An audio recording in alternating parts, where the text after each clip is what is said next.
O que chama a atenção antes de entrar em Êxodo 7 é a sensação de que algo finalmente está prestes a se mover. Depois de tantas tentativas, tantas palavras, tantos confrontos frustrados, o cenário fica carregado como se estivesse aguardando o primeiro passo de Deus sobre a terra. É como se todo o céu estivesse inclinado, observando o que viria a seguir. O Egito continua firme em sua arrogância. Israel continua preso à sua dor. Moisés ainda carrega o peso das próprias inseguranças. E Arão, ao lado dele, aprende a falar em nome de um Deus que está prestes a revelar sua força de uma forma que ninguém, absolutamente ninguém, poderá ignorar. Êxodo 7 marca o início de algo maior que um simples pedido para libertar um povo. É o início de uma guerra espiritual declarada. Deus não está apenas enviando Moisés ao palácio. Ele está abrindo um caminho, derrubando resistências, expondo corações e anunciando que sua vontade será cumprida, mesmo que o mundo inteiro tente impedir. E o mais impressionante é perceber como Deus organiza tudo com precisão. Ele não age por impulso, ele não improvisa, ele não reage ao que Faraó faz. Ele lidera, ele governa, ele dita o ritmo. E nesse capítulo, Deus coloca Moisés na posição que antes ele achava impossível ocupar. Não como alguém fraco, mas como alguém revestido pela autoridade divina. Arão não fala por si mesmo, mas como eco do próprio Deus. E Faraó descobre, da forma mais dura, que nenhum trono humano é capaz de competir com a voz do Senhor. Êxodo 7 é o momento em que Deus deixa claro que a história não está travada. Ela está apenas começando. E é justamente aqui que a narrativa toma força, profundidade e direção. Com o coração pronto para testemunhar esse movimento divino, seguimos agora para a leitura do capítulo. Vamos a Êxodo 7, 1. Então disse o Senhor a Moisés: Eis que te tenho posto por Deus sobre Faraó, e Arão teu irmão será o teu profeta. 2. Tu falarás tudo o que eu te mandar. E Arão, teu irmão, falará a Faraó, que deixe ir os filhos de Israel da sua terra. 3. Eu, porém, endurecerei o coração de Faraó, e multiplicarei na terra do Egito os meus sinais e as minhas maravilhas. 4. Faraó, pois, não vos ouvirá. E eu porei minha mão sobre o Egito, e tirarei meus exércitos, meu povo, os filhos de Israel, da terra do Egito, com grandes juízos. 5. Então os egípcios saberão que eu sou o Senhor, quando estender a minha mão sobre o Egito e tirar os filhos de Israel do meio deles. 6. Assim fizeram Moisés e Arão. Como o Senhor lhes ordenara, assim fizeram. 7. E Moisés era da idade de 80 anos, e Arão da idade de 83 anos, quando falaram a Faraó. 8. E o Senhor falou a Moisés e a Arão, dizendo: 9. Quando Faraó vos falar, dizendo: Fazei vós um milagre, dirás a Arão: Toma a tua vara e lança-a diante de Faraó, e se tornará em serpente. 10. Então Moisés e Arão foram a Faraó, e fizeram assim como o Senhor ordenara, e lançou Arão a sua vara diante de Faraó e diante dos seus servos, e tornou-se em serpente. 11. E Faraó também chamou os sábios e encantadores, e os magos do Egito fizeram também o mesmo com os seus encantamentos. 12. Porque cada um lançou sua vara, e tornaram-se em serpentes, mas a vara de Arão tragou as varas deles. 13.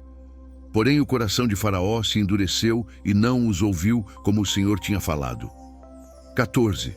Então disse o Senhor a Moisés: O coração de Faraó está endurecido, recusa deixar ir o povo. 15. Vai pela manhã a Faraó, eis que ele sairá às águas. Põe-te em frente dele na beira do rio, e tomarás em tua mão a vara que se tornou em cobra.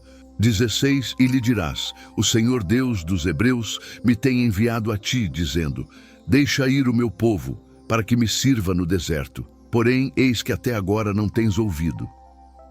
17. Assim diz o Senhor: Nisto saberás que eu sou o Senhor. Eis que eu, com esta vara que tenho em minha mão, ferirei as águas que estão no rio e tornar-se-ão em sangue. 18. E os peixes que estão no rio morrerão, e o rio cheirará mal, e os egípcios terão nojo de beber da água do rio. 19. Disse mais o Senhor a Moisés: dize a Arão: toma a tua vara e estende a tua mão sobre as águas do Egito, sobre as suas correntes, sobre os seus rios e sobre os seus tanques e sobre todo o ajuntamento das suas águas, para que se tornem em sangue, e haja sangue em toda a terra do Egito, assim nos vasos de madeira como nos de pedra. 20. E Moisés e Arão fizeram assim como o Senhor tinha mandado. E Arão levantou a vara e feriu as águas que estavam no rio, diante dos olhos de Faraó e diante dos olhos de seus servos. E todas as águas do rio se tornaram em sangue. 21. E os peixes que estavam no rio morreram, e o rio cheirou mal, e os egípcios não podiam beber a água do rio, e houve sangue por toda a terra do Egito. E 22. Porém, os magos do Egito também fizeram o mesmo com os seus encantamentos, de modo que o coração de Faraó se endureceu e não os ouviu, como o Senhor tinha dito. 23. E virou-se Faraó, e foi para sua casa, nem ainda nisto pôs seu coração. 24. E todos os egípcios cavaram poços junto ao rio para beberem água, porquanto não podiam beber da água do rio. 25. Assim se cumpriram 7 dias, depois que o Senhor ferira o rio. Antes de iniciar minha interpretação sobre Êxodo 7, gostaria de saber de você de qual cidade está me ouvindo. Essa informação nos ajuda a saber o alcance do nosso canal. Agora sim, revelo para você a minha interpretação. O capítulo mostra um momento de virada. Não é mais apenas Deus prometendo. Agora ele começa a agir de forma pública, visível, incontestável. Logo no início, Deus fala a Moisés de uma maneira forte.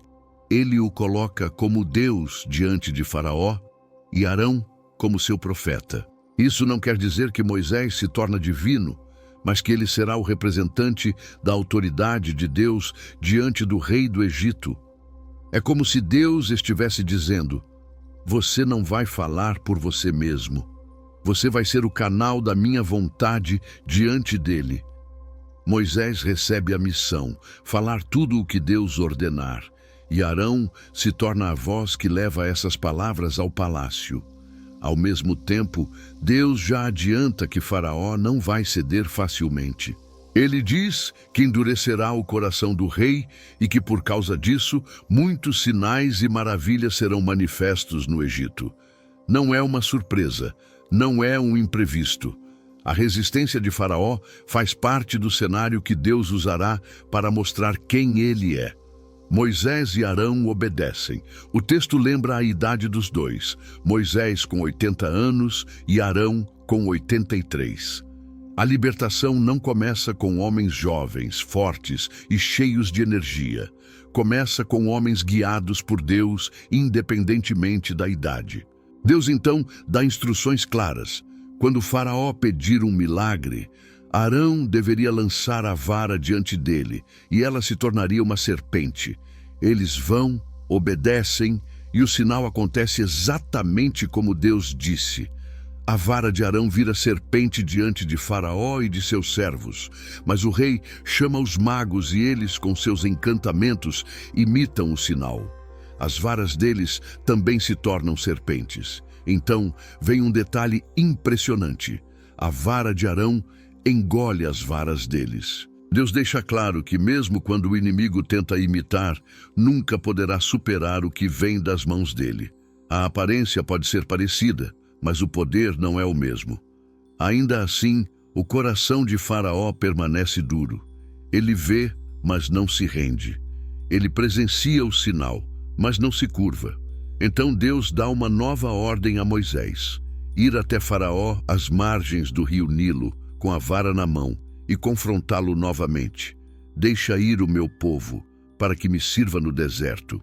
Mas como Faraó insiste em não ouvir, Deus anuncia o primeiro grande juízo. O rio será ferido e se tornará em sangue. Arão estende a vara sobre as águas do Egito e não é só o Nilo que é afetado. Rios, tanques, correntes de água, reservatórios, tudo se torna em sangue. Os peixes morrem, o cheiro fica horrível, a água se torna intragável. A fonte de vida do Egito se transforma em sinal de juízo. Mesmo assim, os magos tentam imitar novamente com seus encantamentos. Conseguem reproduzir o fenômeno de alguma forma, mas isso não muda nada. Em vez de reconhecer a mão de Deus, Faraó continua com o coração endurecido. Ele vê tudo, volta para casa e nem ainda nisto pôs seu coração. Enquanto isso, o povo egípcio cava poços ao redor do rio, tentando achar alguma água para beber, porque a água do Nilo já não serve para nada. O texto encerra dizendo que 7 dias se passaram depois que o Senhor feriu o rio. A sensação ao final é clara. Deus começou a julgar o Egito. O palco está armado. A série de sinais e juízos está apenas no começo. Conclusão.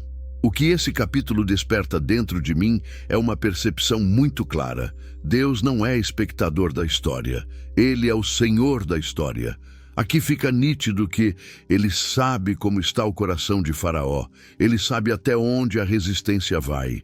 Ele sabe o que precisa ser feito para revelar sua glória. Nada pega Deus de surpresa.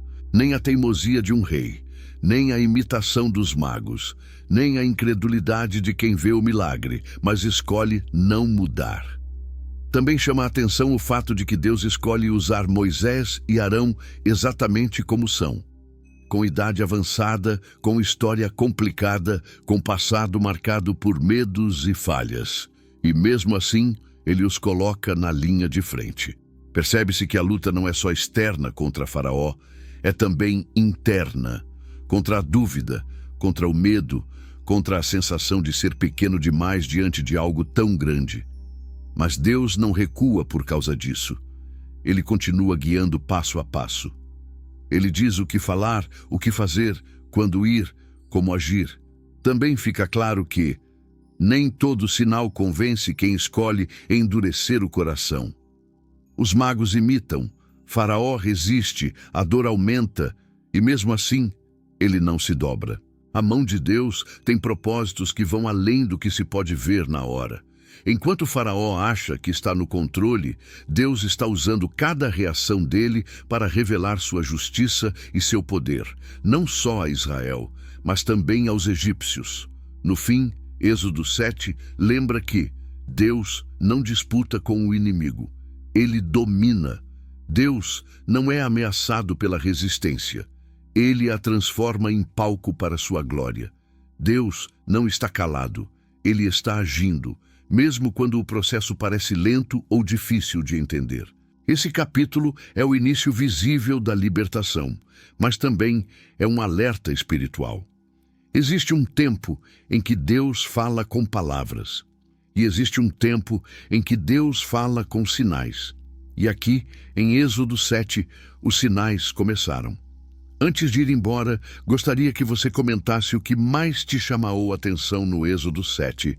E se você gostou desse vídeo, deixe também um comentário com a palavra divino. Compartilhe esse vídeo com algum ente querido que gostaria de ouvir sobre esse capítulo, deixe o seu curtir e se inscreva no canal Bíblia em Dia. Lembrando que temos playlists sobre os livros de Êxodo e Gênesis que semanalmente são atualizadas, não deixe de acompanhar. Obrigado por assistir e até a próxima.